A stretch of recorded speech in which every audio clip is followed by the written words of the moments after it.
আপনাকে প্রভাবিত করতে পারে, যার কারণে এই দোয়াটি সবসময় আমাদের পড়া উচিত।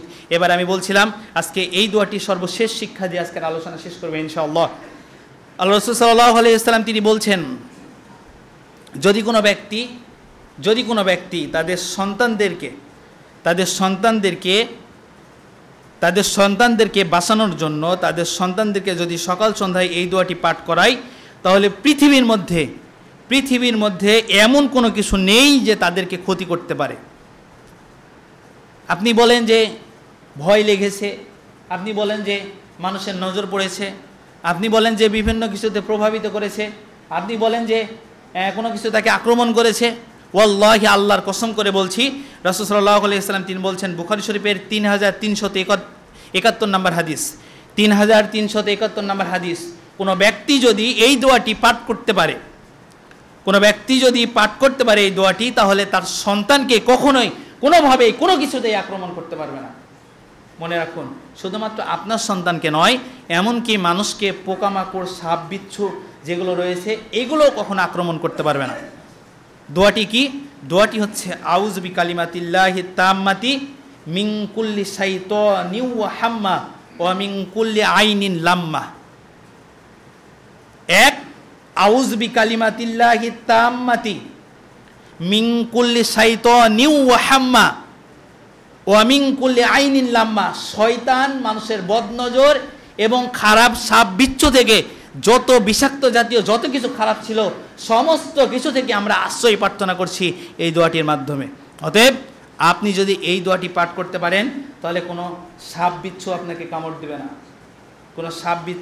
কামড় দেবে না, আপনাকে আরেকটা গোপন আমল শিক্ষা দিই। গোপন অনেক মানুষ দেখেন আছে যারা বিভিন্ন ধরনের কাজ করে, তার মধ্যে এক প্রকার মানুষ হলো চাক কাটে, দেখেন না, মৌচাক কাটে, যারা মধু ভাঙ্গে।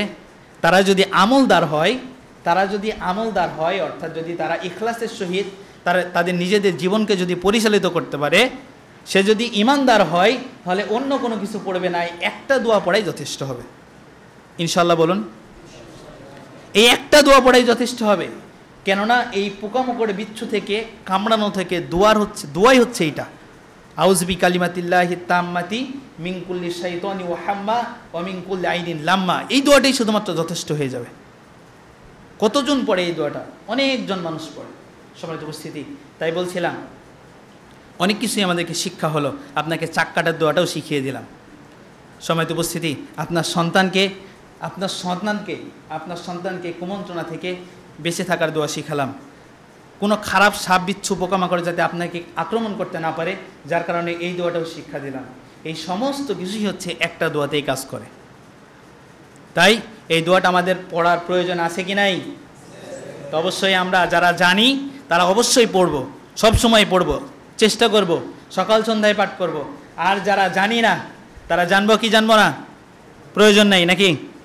প্রয়োজন আছে, তাহলে জেনে নিতে হবে। যাদের জানা নেই অবশ্যই জেনে নেবেন। আপনারা বিভিন্ন মাধ্যমে, এখন তো স্মার্টফোন, আপনি বললেই চলে আসবে। সাপ বিচ্ছু পোকামাকড় হতে বাঁচার দোয়া খালি শুধুমাত্র বলবেন একবার, ইউটিউবে, অনলাইনে, যে কোনো জায়গাতে, গুগলে, যে কোনো জায়গাতে শুধুমাত্র একবার বলবেন যে সাপ বিচ্ছু পোকামাকড় হতে বাঁচার দোয়া, কুমন্ত্রণা হতে বাঁচার দোয়া বলবেন, যে কোনো কিছু বললেই চলে আসবে, দেখবেন এই দোয়াটি। সম্মানিত উপস্থিতি, তাই বলছিলাম আমরা আর আলোচনা আজকে দীর্ঘায়ু করতে চাচ্ছি না। আল্লাহ রাব্বুল আলামিন আমাদের এই সমস্ত বিষয় থেকে, শয়তানের পদঙ্ক থেকে, শয়তানের অনুসরণ থেকে আমাদেরকে বাঁচার তৌফিক দান করুন। সকলে বলছি আল্লাহুম্মা আমিন। এখন পর্যন্ত যারা ইবাদত থেকে দূরে রয়েছি, যারা হালাল থেকে দূরে রয়েছি, যারা আমল থেকে দূরে রয়েছি, যারা ব্যবসা বাণিজ্যে কথাবার্তায় আমরা মিথ্যা কথার মাধ্যমে পরিচালিত করছি, যারা হারাম উপার্জন করছি, এদের উপরে শয়তান প্রভাবিত করে আছে কি না একবার বলুন। আছে? তাহলে এখান থেকে শয়তানের প্রভাবনা থেকে আমাদের বাঁচার দরকার আছে। তাহলে আমাদেরকে কি বলতে হবে? আউযু বিল্লাহি মিনাশ শাইতানির রাজিম। সবাই বলুন, আউযু বিল্লাহি মিনাশ শাইতানির রাজিম, আউযু বিল্লাহি মিনাশ শাইতানির রাজিম। আল্লাহ রাব্বুল আলামিন সার্বক্ষণিক আমাদেরকে এই দোয়াটি পাঠ করা তৌফিক দান করুন। সকলে বলছি আল্লাহুম্মা আমিন। এবং শয়তানের পদঙ্ক থেকে আমাদেরকে বেঁচে থাকার তৌফিক দান করুন। সকলে বলছি আল্লাহুম্মা আমিন। কেন আল্লাহ রাব্বুল আলামিন তিনি নিজেই বলছেন, ওয়ালা খুতুওয়াতিশ শাইতান, তোমরা শয়তানের পথকে অনুসরণ করিও না। এখন যারা খারাপ পথের ভিতরে রয়েছে তারা কি শয়তানের পথে আছে? শয়তানের পথে আছে, অবশ্যই তারা শয়তানের পথে আছে। যারা আমল করছে না তারা শয়তানের পথে আছে, যারা সত্য কথা বলছে না তারা শয়তানের পথে আছে। তাই আল্লাহ রাব্বুল আলামিন তিনি নিজেই বলছেন, ওয়ালা খুতুওয়াতিশ শাইতান, তোমরা শয়তানের রাস্তাকে অনুসরণ করিও না, ইন্নাহু লাকুম আদুব্বুম মুবিন, শয়তান হচ্ছে তোমাদের প্রকাশ্য শত্রু। সম্মানিত উপস্থিতি, আপনার আমল থেকে আপনাকে দূরে রেখেছে, মানে শয়তান আপনার উপরে প্রভাবিত করে আপনার উপরে জয়লাভ করেছে। আর এই শয়তান হচ্ছে আপনার প্রকাশ্য শত্রু। শয়তান, এই যে আল্লাহ যখন তাকে শয়তান হিসেবে ঘোষণা করেছে তখন থেকেই সে বলেছে, আমি মানুষদেরকে বাধা প্রদান করব, তাদের সামনে দাঁড়াবো, ডানে বামে পিছনে দাঁড়াবো, যাতে করে তারা পথভ্রষ্ট হয়ে যায়।